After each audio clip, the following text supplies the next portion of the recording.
Ndewonu Igbo ndị ọma ndị nke m, kedu ka unu mere? Hello my amazing Igbo language learners, how are you all doing?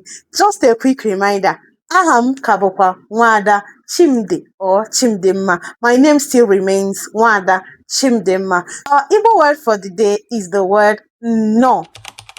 Nnọọ.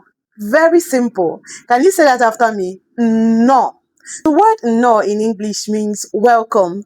So no is the word you usually hear first when you enter an Igbo family or community. It's usually full of warmth, smile, and hospitality. It is also the beginning of every good conversation. So that is the word for the day. And for an example, we have no line. Welcome to our home or our house. Nnọọ n'ụlọ anyị. Another example is nna m nnọọ. Daddy, you are welcome. Or father, you are welcome. Nna m nnọọ, or my father, you are welcome. My daddy, you are welcome.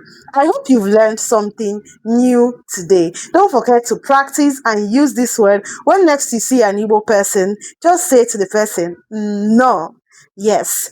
So, see you again tomorrow. Don't forget to like, share, subscribe, and turn on your notification button. We'll see you again tomorrow. Ngwano, kemesiano.